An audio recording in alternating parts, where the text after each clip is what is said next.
నిన్న ఈ women's college సంబంధించి క్యూనిస్ అసలు ఏంటి ఏం జరిగింది అని చెప్పేసి కోటి ఉమెన్స్ కాలేజ్ ఉంది కదా, వీరనారి చాకలైలమ్మ యూనివర్సిటీ ఉంది కదా, అక్కడికి వెళ్ళి అసలు ఏం జరిగింది అని చెప్పేసి పిల్లలతో మాట్లాడడం జరిగింది. అట్నే ప్రిన్సిపాల్తో కూడా మాట్లాడడం జరిగింది. ప్రిన్సిపాల్ గారు ఏమంటున్నారంటే అసలు మాకే ఇప్పటి వరకు ఒక కంప్లైంట్ రాలేదు, మాకు రాకుండా డైరెక్ట్ షీటింగ్ వాళ్ళకి వెళ్ళిర్రు, అసలు వెళ్ళింది కూడా మా పిల్లలా కాదా, ఇందులోనే చదువుతున్నారా లేదా కూడా నాకు తెలియదు అని చెప్పేసి మాట్లాడుతుంది ప్రిన్సిపాల్.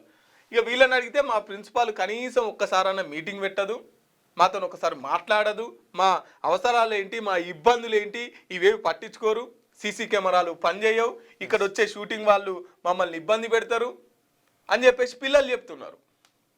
ఇక ఎవరో ఏదో సినిమా అనుపమ ఇంకెవరో కార్తిక్ ఎవరో వస్తే వాళ్ళు ఆ కెమెరామ్యాన్లో మరి బౌన్సర్లు ప్రభాస్ సినిమా ఈ షూటింగ్లు అవుతుంటే వాళ్ళు వచ్చి చుట్టూ ఆడపిల్లలేనా, ఇంకా దాంట్లో బౌన్సర్లు వాళ్ళు వీళ్ళు వస్తుంటారు కదా, సినిమా అంటే తాడబడి ఉంటుంది, వీళ్ళంతా ఆడపిల్లల్ని వేరే విధంగా చూడడం, ఇబ్బంది పెట్టడం. అసలు ఈ విద్య కాలేజీలలో పర్మిషన్లు ఇవ్వడం ఏంది అసలు? అంటే ఇది ఒకటి ఉందిగా మహల్ ఎంత కనబడేది, ఓకే ఇలా సినిమాలు జరుగుతాయి కదా, సో అప్పటి నుంచి కూడా సినిమాలు జరుగుతున్నాయి, అందుకు ఈ షూటింగ్ కోసం అని. ఇక ఆయన ఎవరు వినోద్, ఎవరైతే అమ్మాయిని ఇబ్బంది పెట్టిన మెస్సు నడిపించే వ్యక్తి ఉన్నాడో, మెస్ ఇన్ఛార్జి వినోద్ ఎవరైతే ఉన్నారో ఆయన పోలీస్ కస్టడీలోకి తీసుకున్నారు, పోలీసులు చర్యలు తీసుకునే ప్రయత్నాలు కూడా చేస్తున్నారు. సో ఏదేమైనా ఉమెన్స్ కాలేజీలలో కొంత సెక్యూరిటీ పెంచాలి, సీసీ కెమెరాలు పెంచాలి, పిల్లలతోని ప్రిన్సిపాల్ నెలకోసారన్న కనీసం మాట్లాడాలి, నెలకోసారన్న అమ్మ మీ ఇబ్బందులు ఏంది, మీ అవసరాలు ఏంది, ఇవి మాట్లాడే ప్రయత్నం చేయాలి. ఇవి నేను మేము పోయి మాట్లాడేదాకా ఇప్పటి వరకు మాతో మీటింగ్ పెట్టింది లేదు, మాతో ముచ్చట పెట్టింది లేదు, మళ్ళీ మీదికి వెళ్ళి ఆ వినోద్ అంటే ఆయన మంచి ఆయనే అని చెప్పేసి మీరు కింద కామెంట్లలో పెట్టాలని చెప్పేసి జూనియర్లను ఫోర్స్ చేసి మరి కింద కామెంట్లు పెట్టిస్తున్నారట. ఇక ఒక దొంగను కాపాడటానికి మళ్ళా ఆడపిల్లల్ని అడ్డు పెడుతున్నారు. ఇక పోలీస్ స్టేషన్లో ఉన్నాడు, వాళ్ళ మీద చర్యలు తీసుకునే ప్రయత్నం చేస్తున్నాం. ఒకసారి వినురు, ఇది మన దాంట్లో ఉన్నది. ఇలా అయిన న్యూస్ ని కూడా ఫేక్ న్యూస్ అని మమ్మల్ని ఫోర్స్ చేసి పెట్టమంటున్నారు అక్క, మీరు ఏదో ఒక యాక్షన్ తీసుకోండి అని. మా ఏబీపీ ఒక అమ్మాయి శ్రావణి అని ఉంది, ఆ అమ్మాయి వచ్చి నాకు చెప్పింది, ఇలా అయిన న్యూస్ ని కూడా ఫేక్ న్యూస్ అని మమ్మల్ని ఫోర్స్ చేసి పెట్టమంటున్నారు అక్క, మీరు ఏదో ఒక యాక్షన్ తీసుకోండి అని మా ఏబీవీపీ వాళ్ళు ఫేక్ న్యూస్ అని చెప్పేసి పోస్టులు పెట్టుర్రి, కింద కామెంట్లు ఆయన మంచోడా అని చెప్పి పెట్టుర్రి అని చెప్పేసి ఆయన కాపాడే ప్రయత్నం చేస్తున్నారంట జూనియర్లను. ఇక్కడ సీసీ కెమెరాలు పని చేయట్లేదు, సీసీ కెమెరాలు లేవు అని చెప్పేసి ఉన్నవి 3 కెమెరాస్ అంట, ఆ 3 కెమెరాస్ లో కూడా ఒక్కటి కూడా పని చేయట్లేదంట.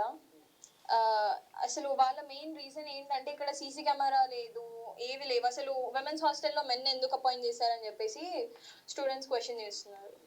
అంటే వినోద్ కి ఏమన్నా రాజకీయ పార్టీ ఏమన్నా అట్లా ఏమన్నా పలుకుబడి? లేదు, నాకు తెలియదు. అది తెలియదండి, కాకపోతే వాళ్ళు ఏమంటారు, నేను కూడా హాస్టల్లోనే ఉండేది, కాకపోతే నేను బిఏ హాస్టల్లో ఉండేది, తను బిఎస్సి వాళ్ళతో ఉండేది, ఎక్కువ పరిచయం ఏం లేదు, బట్ అక్కడ కనిపిస్తుండే అప్పుడప్పుడు, దానికి మించి అది చేసింది ఏం లేదు. అండ్ మీరు అడిగినారు అది నిజమేనా కాదా అని అంటే నిజం అయితేనే కదా, ఇప్పుడు ఒకరి పైన అలిగేషన్ వేసేసి వాళ్ళని ఏదో చేసేయాలని మాత్రం ఎవరు అనుకోరు కదా.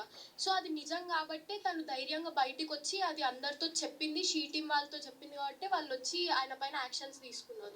మేనేజ్మెంట్కి ఏం అవసరం అతన్ని రక్షించాలి, మేనేజ్మెంట్కి ఏం అవసరము అని అంటే అది ఎవరు ఇంత కేసు పెట్టింది వాళ్ళ కాలేజీలో చదివేటోళ్ళైనా వాళ్ళ హాస్టల్ పిల్లలైనా కాదని చెప్పేసి ఇప్పటికి కూడా ప్రిన్సిపల్ గారికి స్పష్టత లేదు.